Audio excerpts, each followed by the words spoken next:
শিক্ষক বদলির প্রতিবাদে সড়ক অবরোধ ছাত্রছাত্রীদের। সড়ক অবরোধের এই ঘটনাটি সংঘটিত হয় চুরাইবাড়ি দ্বাদশ শ্রেণী বিদ্যালয়ের সম্মুখে। বৃহস্পতিবার চুরাইবাড়ি দ্বাদশ শ্রেণী বিদ্যালয়ের ছাত্রছাত্রীরা বিদ্যালয়ে আসে। পরে তারা জানতে পায় বিদ্যালয়ের বায়োসায়েন্সের শিক্ষক প্রবীর দাস নাকি অনত্র বদলি হয়ে গেছেন। কিন্তু তার বদলি না হওয়ার জন্য প্রথমে বিদ্যালয়ের প্রধান শিক্ষিকা সবিতা রায়ের সঙ্গে ছাত্রছাত্রীরা আলোচনা করে, কিন্তু তিনিও তাদের যথারীতি আশ্বাস দিতে না পারায় দুপুর থেকে বিদ্যালয়ের সম্মুখে চুরাইবাড়ি থেকে কদমতলার মূল সড়ক অবরোধ করে বসে ছাত্রছাত্রীরা।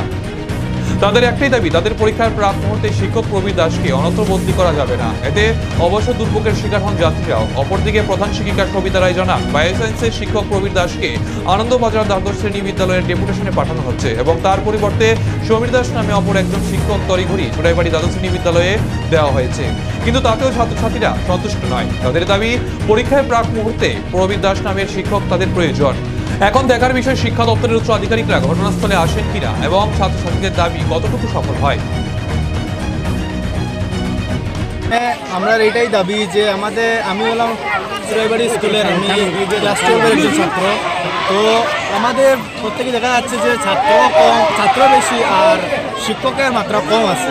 তো এই জন্য আমরা চাই যে এগুলো না হোক, 2 দিন পর পর, প্রায় মাসখানিক 6 মাস পর পর একজন স্যার ট্রান্সফার হয়, এরকম হতো। এইটাই আমরা বন্ধ করতে চাই যে কেন এরকম হচ্ছে। সামনে আমাদের এক্সাম আছে, এরকম আমরা এক্সাম দিতে প্রবলেম হচ্ছে। যে স্যার ম্যাডামের কাছে যে স্যার ম্যাডামের কাছে আমরা পড়তেছি, এগুলোর কাছে এখন আমরা কী নিয়ে প্রিপারেশন করবো। হঠাৎ করে যদি এরকম চলে যান তো আমরা কী করবো এক্সামের সময়। এটাই আমরা দাবি যে আমরা স্যারকে এরকম যেতে দেবো না, এটাই আমাদের দাবি। আর আজকে আমরা রাস্তার মধ্যে এরকম করেছি। সামনে আমাদের নাম হলো প্রবীর স্যার। টোটাল তোমরা স্টুডেন্ট কতজন আছো এই বিদ্যালয়ে? টোটাল প্রায় আমরা আছি প্রায় 300-400 এরকম আছি। শিক্ষক সংখ্যা কত? শিক্ষক শিক্ষিকা প্রায় 15-16 জন আছে। নিয়মিত 30 জনের মতো লাগে, কিন্তু এরকম নাই আমাদের। পুরো স্কুলে বায়োলজি টিচার একজন, তা ওনাকে যে বদলি করে দেওয়া হচ্ছে তার জন্য আমরা এই অবস্থা পাচ্ছি।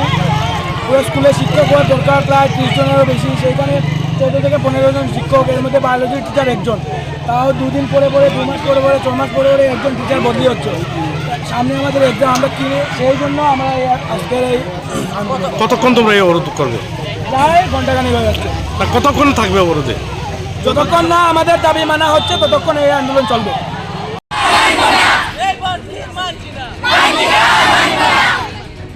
আমাদের দাবি মানতে হবে।